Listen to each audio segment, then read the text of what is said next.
সূচনা চুপ রইল। রুদ্রকে সে কখনোই ভাইয়ের নজরে দেখেনি, তাই হৈমির কথাটা ভালো লাগলো না। তবুও মুখে হাসি টেনে বলল, আমাকে বোধহয় খুঁজছে। আমি যাই, তুমি তাড়াতাড়ি চলে এসো, কেমন? গালে হালকাভাবে মেকআপ লাগালো হৈমি। ব্যথায় টনটন করছে গালটা। ইচ্ছে রকম রুদ্রকে বকছে আর সাজছে। আগের মতো সাজ না হলেও এভাবে মন্দ লাগছে না। সাজছে যে খেয়াল হলো টিকলির কথা। গালে হাত দিয়ে চেঁচিয়ে বলল, এই যে আমার টিকলি কই? হাই খোদা, আমার এত সুন্দর কিউটি টিকলিটা কোথায় পড়ে গেল? আর কত অঘটন ঘটবে আজ আমার সাথে। বলে ওড়নাটা এক সাইড দিয়ে চুলগুলো এক সাইডে দিয়ে বেরিয়ে আসতেই নয়ন সামনে বলল। সে হৈমিকে ডাকতে আসছিল। বেশ রাগ নিয়ে বলল, কিরে, বেরিয়ে এলি কেন? আরও 2 ঘন্টা সাজগোজ কর, আপুর বিদায় হওয়ার পর বেরিয়ে আসতি। হৈমি চোখ দুটো রসগোল্লার মতো করে অবাক স্বরে বলল, তুই জানিস আমার টিকলি পাচ্ছি না, আর তুই জানিস বন মানুষটার আবার কি করেছে? তুই জানিস সূচনা আপুর মতো সুন্দরী মেয়েটা নাকি বন মানুষটার বোন, রাজদীপ ভাইয়ার বোন। ঠিক আছে, তাই বলে হনুমানটার বোন হওয়ার কি খুব দরকার ছিল? নয়ন এবার হৈমির হাত ধরে টানতে টানতে নিয়ে গেল আর বলল, আমি কিছু জানি না, জানতেও চাই না। বড় ভাইয়ের বোন হলে ছোট ভাইয়েরও হবে, এটাই তো স্বাভাবিক। তোর এই প্যাক প্যাক বাচ্চা বই, চল খাবো। সকালে একসাথে আমাদের বাড়ির সকলের খাওয়া শেষ হলেও আপুর বিয়ে পড়ানো হবে। আপু বলে দিয়েছে কবুল বলার সময় আমরা যেন অবশ্যই আপুর পাশে থাকি। আপাতত তোর ক্যাসেট তুই অফ রাখবই। হৈমি নয়ন চলে যেতেই রুমের জানালার ওপাশ থেকে ছোট্ট একটা চিরকুট ঢিল দিল কেউ। চিরকুটটা সোজা হৈমি যেখানে তার পার্স রেখেছে বিছানার কোণায় সেখানে এসে পড়ল। হৈমি নয়ন একসাথে বসেই খাচ্ছে, আর সেই মুহূর্তটাই ক্যামেরায় বন্দি করছে মাহের। নয়নের বড় ভাই মাহের খান এবার মাস্টার্সে পড়ছে, পাশাপাশি কোম্পানিতে জব করে। বিয়েতে তার এক্সট্রা কোনো কাজ নেই, শুধু বিয়ের প্রত্যেকটা খুঁটিনাটি মুহূর্ত সহ সব মুহূর্তই ক্যামেরা বন্দি করে রাখা তার কাজ। বাকি কাজ চাচাতো বড় বড় ভাই আছে, তারা সামলাচ্ছে। এতগুলো ছবি ওঠালো মাহের, অথচ হৈমির একটা ছবিও স্পষ্ট বা ভালো হয়নি। হবে কি করে? সে যে চুপচাপ কখনো কোথাও স্থিরভাবে দাঁড়ায়ওনি বসেওনি। খাওয়ার সময়ও মেয়েটার গোটা রাজ্যের আলোচনা করতে হয় ভেবে মুচকি হাসলো মাহের। আরও কয়েকটা ছবি তুলে চলে গেল নয়নার কাছে। যাওয়ার আগে পেছন ঘিরে হৈমিকে আরেক ঝলক দেখে নিল। এই মেয়ের মুখটা দেখার জন্য কতই না অপেক্ষা করতে হয়। এবার নয়নার বিয়েটা হয়ে গেল, নয়নের আগেই নিজেরটা সেরে ফেলতে হবে। কথাগুলো ভেবেই মুচকি হেসে চলে গেল মাহের। পেট পুড়ে খাওয়ার পর নিজেকে 7 মাসের পোয়াতি মনে হয় হৈমির। তার 48 কেজি ওজন তখন 55 কেজি হয়ে যায় বোধহয়। না পারে হাঁটতে, না পারে কথা বলতে, পেট ফুলে বেলুন হয়ে থাকে। তাই চুপচাপ 10 মিনিট বসে থাকে। সারাদিনে দুবার 10 মিনিট করে তাকে সবাই এমন চুপচাপ দেখতে পায়। বিয়ে পড়ানোর আগে হৈমি নয়নের রুমে এসে বিছানায় বসে খানিকটা ঝিমোচ্ছে। নয়ন এসে তাকে এভাবে ঝিমোতে থেকে দাঁত কিরমির করে বলে গেল, 2 মিনিটের মধ্যে ও ঘরে চল, বিয়ে পড়ানো হবে। আর শোন, আপুর সাথে আমি বা ভাইয়া যেতে পারবো না। আপন ভাই বোনরা ডোলা ধরা যেতে পারে না, তাই তুই যাবি আপুর সাথে। সব গোছাতেও হবে, এবার চল। নয়ন বেরিয়ে গেল। হৈমি চট করে উঠে দাঁড়ালো। আহা, নয়না আপুর সাথে সেও যাবে। তার মানে কোণে বিদায়ের সময় তার তেমন কাঁদতে হবে না। তাছাড়া বন মানুষটাকেও শায়েস্তা করা যাবে। ইয়াহু বলেই এক লাফ দিল সে। নয়না আপু যখন কবুল বলবে, সেই বিশ্ববিখ্যাত মহামূল্যবান একটা ওয়ার্ড 3 বার বলাকালীন রেকর্ড করে রাখতে হবে। ভেবে নিজের পাশ থেকে ফোনটা বের করে নিল। ফোন বের করেই বলল, আহারে সোনা মানিক আমার, বিশ্বাস করো বিয়ে বাড়ি আছে বলে না, নয়তো তুমি ছাড়া আমার সত্যি কেউ নাই গো। তুমি আমার জান, তুমিই আমার প্রাণ। সকালে ঘুম থেকে উঠে তোমায় দেখি, রাতে ঘুমাতে যাওয়ার আগে তোমায় দেখি। আমার সবটা জড়িত শুধুই তুমি আর তুমি। এই তো আর কিছুক্ষণ পর, তারপর তোমার হৈমি শুধুই তোমার। বলেই ফোনে পরপর কয়েকটা কিস করলো। পাশ নিতে যেতেই ছোট্ট একটি সাদা কাগজ চোখে পড়ল। ভ্রুকুচকে মুখে দুষ্ট হাসি টেনে বলল, ওয়ে লাভ লেটার নাকি? বারে বা হৈমি, ক্লাব হতে নিশ্চয়ই বিয়ে বাড়িতে কেউ তোকে দেখে ক্রাশ খেয়েছে আর লাভ লেটারও পাঠাই দিয়েছে। বাহ, এই যুগে লাভ লেটার ইন্টারেস্টিং। বলে চিরকুটটা হাতে নিয়ে বেশ উৎসুক হয়ে কাগজের ভাঁজ খুলল। মেয়েরা ওড়না ইউজ করে কেন? গলায় ঝুলিয়ে রাখার জন্য আর কাঁধে ঝুলিয়ে রাখার জন্য? লজ্জা করো না ছেলেদের সামনে এভাবে আসতে? সঙ্গের মতো সেজে আসতে কোনো মানা নেই, তাই বলে অসভ্য বর্বর মতো বুকে থাকার ওড়না গলায় পেঁচিয়ে রাখাটা কোন লেভেল অসভ্যতামি? নিজেকে কি মনে করো, ক্যাটরিনা কাইফ, ঐশ্বরিয়া রায়? বাঙালি মুসলিম নারী তুমি, সো সেভাবেই থাকার চেষ্টা করো। চিঠিটা পড়া মাত্র ধপ করে বিছানায় বসে পড়ল হৈমি। হাওয়া ফুস বলতে বলতে ড্রেসিং টেবিলের সামনে তাকালো। ইস কি লজ্জা, বলতে বলতে দৌড়ে ড্রেসিং টেবিলের সামনে এলো। এভাবে কেউ তাকে কখনো বলেনি। ছি ছি ছি। করতে করতে ওড়নাটা সুন্দর করে গায়ে জড়িয়ে পিন আপ করে নিল। কোথায় ভাবলাম লাভ লেটার আসছে, তা না আমার হাওয়া ফুস করে দিল এই বজ্জাত বন মানুষটা। মা গো মা, কি নজর! খাটাস বেটা, কোন দিক নজর দিছে বেটা, তোর চোখ আমি গেলে দেবো। চিঠি পাঠাইছি আর বেটা সুন্দর করে মিষ্টি করে বুঝিয়ে বলতিস কথাটা, তা না আমাকে অপমান করলি বেয়ান্না বাটা। তোর কপালে না বউ নাই। তোর চিঠির উত্তর আমি তোর 13 দিব, জাস্ট ওয়েট অ্যান্ড সি। আমি সঙ্গের মতো সাজি তাই না বেটা? তুই তো হনুমানকেও ফেল করে দিচ্ছিস। বই বাই দা পচা নর্দমা, উনি কি আমাকে থাপ্পড়টা এই জন্যই লাগাইছে?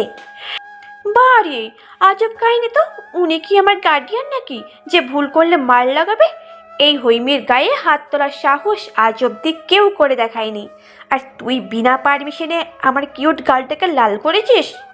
ভুল দেখেছিস, সুন্দর মনুষ্য প্রজাতির মতো বোঝাতিস। বলা নাই কাওয়া নাই, চেনা নাই জানা নাই, গায়ে হাত।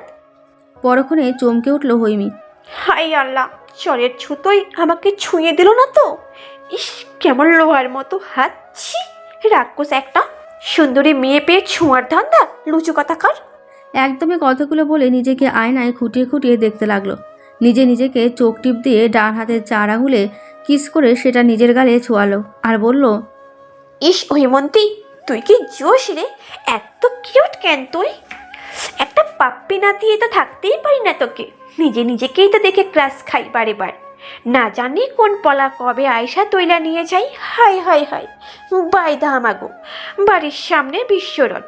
নিজেকে দেখে নিজেই তো ক্রাশ খাওয়ার একটা আর্ট, যা সবাই পারে না, আমি পারি। বিয়ে পড়ানো সহ বিদায় সব কমপ্লিট। মাহিরের বেশ টেনশন হচ্ছে হৈমিকে নিয়ে। গেটে যে ঘটনা ঘটেছে তাতে বেশ বুঝেছে রুদ্রশেখের মাথা বেশ খারাপ, কিন্তু হৈমি তো ওর স্বভাবসুলভ আচরণ করবেই, আবার কোনো ঝামেলা হবে না তো। নানা রকমের চিন্তা মাথায় নিয়ে বাড়ি ফিরল মাহের। নয়নকে বলে দিল হৈমিকে ফোনে জানাতে ওর বাড়ি যেন চুপচাপ থাকার চেষ্টা করে, আর কোনো সমস্যা হলে ফোন করে যেন। কারে বর কোণে বরের বাবা সহ বয়স্ক মহিলা দুজন বসেছে।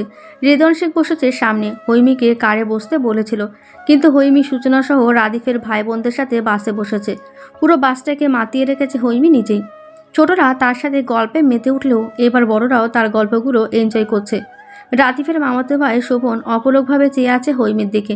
মেয়েটা যেন জাদু জানে, কেমন 15 মিনিটের মধ্যেই পুরো বাসের লোকজনকে আপন করে নিয়েছে। এমনভাবে কথা বলছে, গল্প করছে যেন তারা সকলে একই বাড়ির লোক। আজই যে তাদের সাথে পরিচয় হয়েছে তা হৈমির কথা শুনে মনেই হচ্ছে না। হৈমি কথার ফাঁকে বলে উঠল, আচ্ছা, আপনাদের বাড়ির আরেক ছেলেকে তো দেখছি না।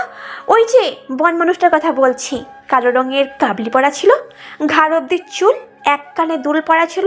ওই যে আমাকে যে থাপ্পড় লাগালো তার কথা বলছি, জঙ্গলের ভূতটা। কই দেখছি না তো। বলে এদিক ওদিক চোখ ঘোরালো। সূচনা তার পাশেই বসা ছিল। সে এক ঢোক গিলে নিচু স্বরে বলল, হৈমি প্লিজ চুপ করো, সবাই মাইন্ড করবে। আরও চলে গেছে বাসায় আমাদের আগে। বারে মাইন্ড করার কি আছে? এখানে তো প্রত্যেকটা লোকই জানে ওই বন মানুষটার সুবিধার না। উনি না থাকায় প্রত্যেকটা মানুষ বেশ স্বস্তিতেই রয়েছে। কি সত্যিই তো? আরে আমি মনোবিজ্ঞানী হওয়ার স্বপ্ন নিয়ে বেঁচে আছে কি এমনি এমনি নাকি? সকলের মনের কথা আমি এখন থেকেই বেশ বুঝতে পারি। তাই ভাবি যখন আমি পুরোপুরি মনোবিজ্ঞানী হয়ে যাব না, জানি কত লোক আমার থেকে বাঁশ খাবে। বলে খিলখিল করে হাসতে লাগলো হৈমি। রুদ্রর বাড়ির সকলেও মুখ চিপে হাসতে লাগলো আর ভাবলো মেয়েটা মহাদুষ্টু। শোভনও হাসলো, হাসিটা খানিকটা দমিয়ে বলল, তা বিয়ান সাহেব, আমার মনের কথাটা একটু বলে দিবেন প্লিজ। হৈমি পেছন ঘুরে দেখলো হ্যাংলা পাতলা ছেলেটা দাঁড়িয়ে আছে, তার মুখের হাসির ঝলকানি রয়েছে অনেকটা। দৃষ্টি তাদের সিটের দিকেই। হৈমি এবার আরও খিলখিল করে হাসতে লাগলো আর বলল, লাভ নেই বেয়ান সাহেব, আমার সাথে যে লাইন মারতে আসে আমি তার দিকে ফিরেও তাকাই না, আবার আমার দিকেও যে ফিরেও তাকাই না তার সাথে আমি লাইন মারতে চাই, কিন্তু সেই সৌভাগ্যটা আমার হলোই না। কারণ টিভির ভেতর ঢুকেই বা ফোনের ভেতর ঢুকে তো আর লাইন মারা যাবে না, ইন্ডিয়াও যেতে পারবো না। বাস্তবে না ক্রাশ খাইলাম না লাইন মারলাম, খুঁজেই পেলাম না কাউকে। আহাগো, ঠুরু দুঃখ আমার। তবে আমি কিন্তু হিরোদের দেখে ক্ষণে ক্ষণে ক্রাশ খাই, কিন্তু বাঁশ খাই না। প্রতিদিন বেশ ভোরে ঘুম ভেঙে যায় হৈমির। যত রাতেই ঘুমাক না কেন তার বেশ সকাল সকালই ঘুম ভাঙে। তার উপর মেহমান বাড়ি এসেছে, এক জায়গা থেকে আরেক জায়গায় গিয়ে ঘুমাতে বেশ কষ্ট হয়। তার উপর কোলবালিশ ছাড়া ঘুমাতে পারে না সে, পাটা বেশ ব্যথা করছে। পুরোপুরি ঘুমও হয়নি, বিছানায় শুয়ে থাকতেও মন চাচ্ছে না। পাশে তাকিয়ে দেখলো সূচনা বেঘরে ঘুমাচ্ছে। উঠে বসে দু হাত ওপরে তুলে আড়মোড়া ভেঙে টান টান হয়ে বসে রইল কিছুক্ষণ। কাল রাতে সকল নিয়মকানুন পালন করে বাসর ঘরে দিয়ে আসা হয়েছে নয়নাকে। সূচনার রুমে 2 রুম আগেই একটা রুম চোখে পড়ে হৈমির। বেশ অবাক হয় সে, কারণ রুমের বাইরে সাদা সাদা দেওয়ালে কালো কালিতে লেখা প্রবেশ নিষেধ। দরজার সাইডে দেওয়ালে লেখাটা দেখেই হৈমি ভ্রুকুচকে জিজ্ঞেস করে, আপু, ওখানে প্রবেশ নিষেধ কেন? ও ঘরে কি কেউ থাকে না? সূচনা কিছু বলে না, শুধু বলে তুমি বুঝবে না। হৈমি আবারও কিছু জিজ্ঞেস করতে গিয়ে আরেক প্রশ্ন মাথায় চলে আসে, তাই সূচনার রুমে ঢুকতে ঢুকতে বলে, আচ্ছা আপু, বন মানুষটার আমার লম্বা চুল কেন?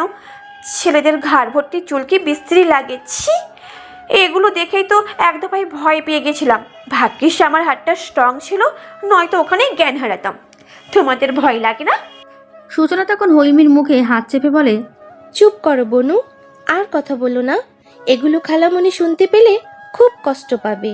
খালামণি এসব পছন্দ করে না। কত নিষেধ করেছে, কত বুঝিয়েছে।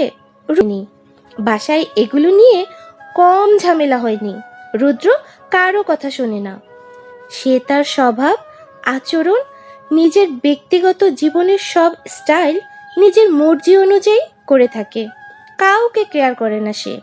সবচেয়ে আলাদা একজন মানুষ। হৈমি বেশ মন খারাপ হয় তখন। কেমন ছেলে যে মায়ের কথা শোনে না, এমন সন্তান দুনিয়াতে কেন হয়? বাবা মায়ের অবাধ্য সন্তানটা দুনিয়াতে আর যাই হোক সঠিক মানুষ হতে পারে না, তাই তো লোকটাও মানুষের কাতারে পড়ে না। বন মানুষ একটা। বিড়বিড় করতে করতে হৈমি রুম ছেড়ে বের হলো। সূর্যের আলোক রশ্মি এখনও সেভাবে ভাসেনি, কেমন হালকা আলো ফুটেছে। হৈমি পুরো বাড়িটায় চোখ বোলালো। বেশ বড়সড় বাড়িটা, বেশ বড় লোক বাড়িতে বিয়ে হয়েছে নয়না আপুর ভেবে মুচকে হাসলো। এদিক সেদিক পা ফেলে হাঁটতে লাগলো। হঠাৎ আবারও চোখ আটকে গেল প্রবেশ নিষেধ লেখাটায়। কেউ নেই, তাই ভ্রু কুঁচকে এগিয়ে গেল। বাইরে থেকেও তালা মারা বা সিটকেনি লাগানো নেই। প্রবেশ নিষেধ থাকলে তালা মেরে দিত, তা না করে প্রবেশ নিষেধ লিখে রাখছে। ঢং। দরজা হালকা ধাক্কা দিতেই খুলে গেল।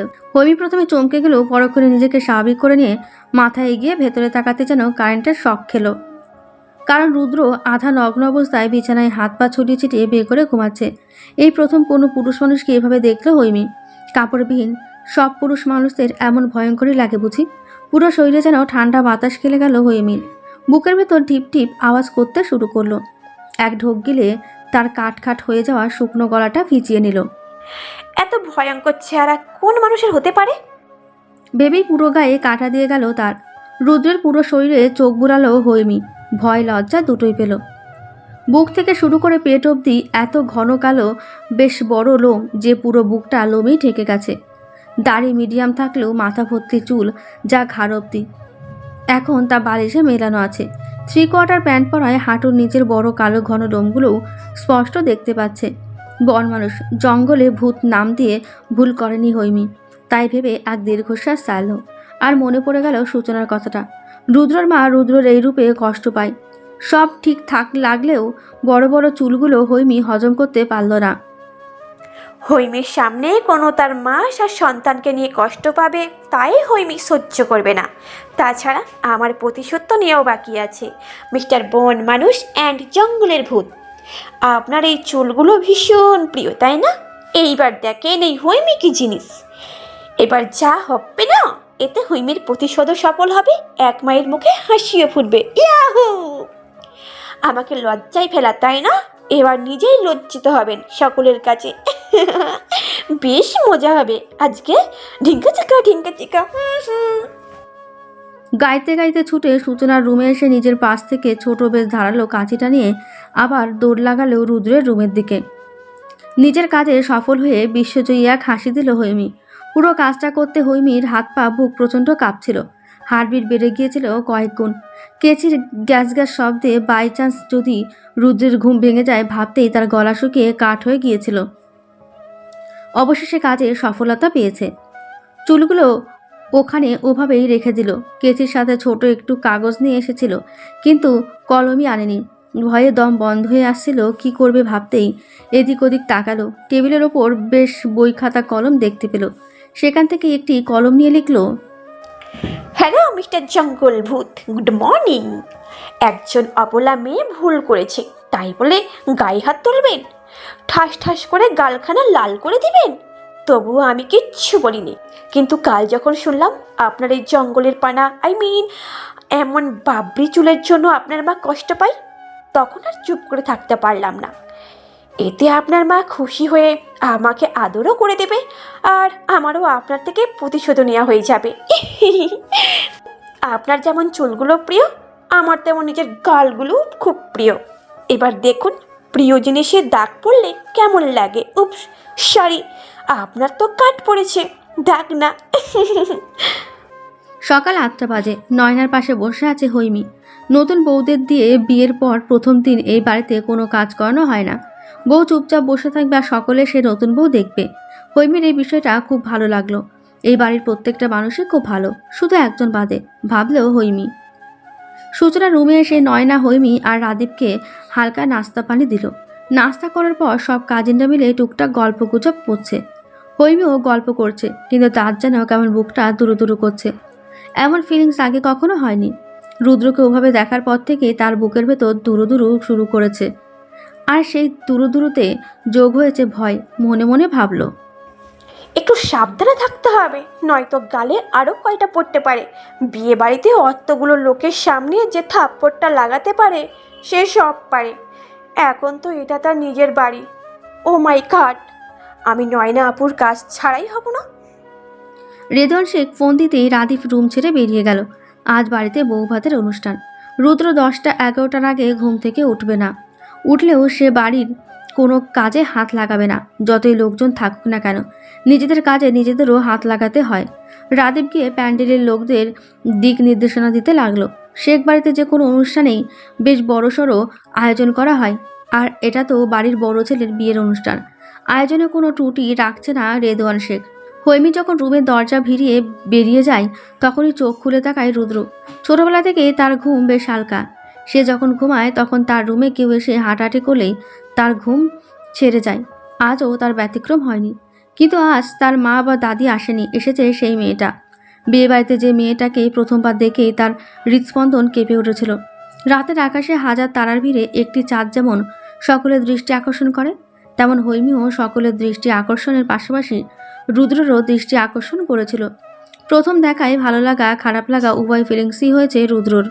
খারাপ লাগার ফিলিংস হওয়ার কারণ দুটো। বাচ্চা মেয়েটা একটু বেশি মুখ চালিয়েছে, দ্বিতীয়ত অত্যাধিক পরিমাণে সাজগোজ করেছে। বডি স্ট্রাকচার দেখে বোঝা যাচ্ছিল 15-16 বছর বয়স। এই বয়সী মেয়েদের দিকে ছেলেদের আলাদা একটা আকর্ষণ থাকেই, আবার কারো কারো থাকে কুনজর। সব দিক বিবেচনা করে রুদ্র নিজেকে সামলে রাখতে পারেনি। মাথা গরম হয়ে যাওয়ায় মেরে দিয়েছে। সেকেন্ড টাইমে মারতে ইচ্ছে ছিল না, তবুও তার হাত স্পর্শ করতে আসায় কন্ট্রোল করতে পারেনি নিজেকে।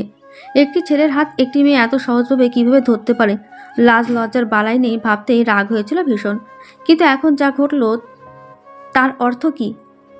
বেডরুম না হলে আবার কয়েকটা লাগিয়ে দেওয়া যেত, কিন্তু বাচ্চা একটা মেয়ে তার বেডরুমে এসেছে। যতই হোক সে পুরুষ মানুষ, এ সময় গায়ে হাত দেওয়া ঠিক হতো না। তারপর সে পোশাকবিহীন ছিল, শুধু 3/4 প্যান্ট পরা। মেয়েটা যখন তার খুব কাছে এসেছিল কেন জানি চোখ মেলতে ইচ্ছে করছিল না। অদৃশ্য কোনো এক শক্তি তাকে চুপচাপ থাকতে বাধ্য করেছে।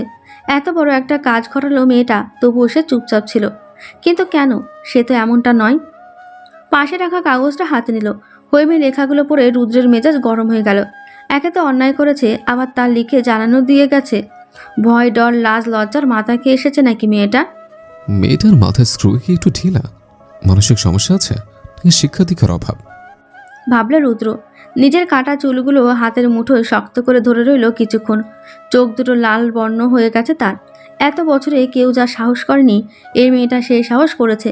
মেয়েটাকে এখন ঠিক কী করা উচিত? সকলের সামনে পরপর কয়টা লাগানো উচিত, তাই ভাবছে রুদ্র।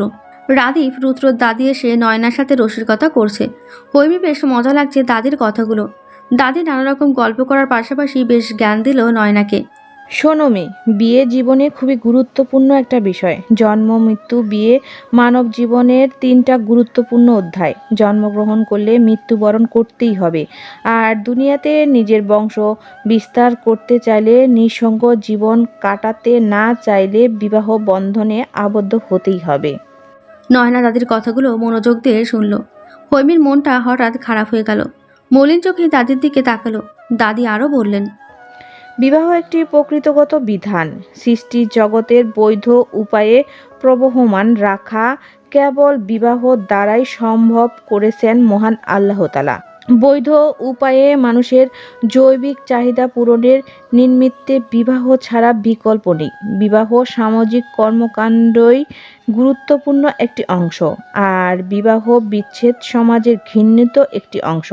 হযরত মুহাম্মদ সাল্লাল্লাহু আলাইহি সাল্লাম বলেছেন, যে ব্যক্তি বিবাহ করেন তিনি তার জীবনের অর্ধেক ধর্ম পালন করেন। কথাটা শোনা মাত্রই হৈমি বলে উঠল, আচ্ছা দাদি, যদি কেউ কখনো বিয়েই না করে তাহলে কি কোনো ক্ষতি হবে? বিয়ে ছাড়া কি কেউ দুনিয়াতে বাঁচতে পারে না? দাদি মুখে হাসি রেখে তীক্ষ্ণ চোখে চেয়ে বলল, এ আবার কেমন কথা মেয়ে? বিয়ে হলো সামাজিক বন্ধনের সৃষ্টি করে। বিয়ের বিহীন থাকা ইসলাম সমর্থন করে না। যা ইসলাম সমর্থন করে না তা আমরা কেন সমর্থন করব? রুদ্রের মামাতো বোন বলল, কেন গো, তোমার বুঝি বিয়ে করার ইচ্ছে নাই? হৈমি মৃদু হাসলো, কিছু বলল না।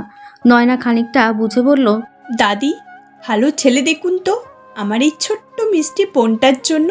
এক্ষুনি বিয়ে দিয়ে দিতে হবে। শোভন বলল, চোখের সামনে ছেলে থাকতে আবার নতুন করে ছেলে দেখতে হবে কেন ভাবি? দাদি ভ্রু নাচিয়ে বলল, বাবা, পাত্রী একখানা, পাত্র কয়খান, টানাটানি করিস না আবার, ছিঁড়া যাবো গা। রুদ্রর আরেক মামাতো ভাই রিপন বলল, না না নানি, আমার 2 নয়নে আরেক নয়ন চাই শুধু। শোভন হো হো করে হেসে বলল, বুঝলে ভাবি, তোমার বোনটাকে কেউ একজন খুব মিস করছে। রুদ্র সাবান নিয়ে বেরিয়ে আসতে সূচনার হাত কাঁপতে শুরু করলো। চায়ের কাপ পিরিচের ওপর লড়লড়ে করছে। মৃদু শব্দ পেয়ে রুদ্র পেছন ঘুরতেই সূচনার কাঁপাকাঁপি অবস্থা দেখতে পেল।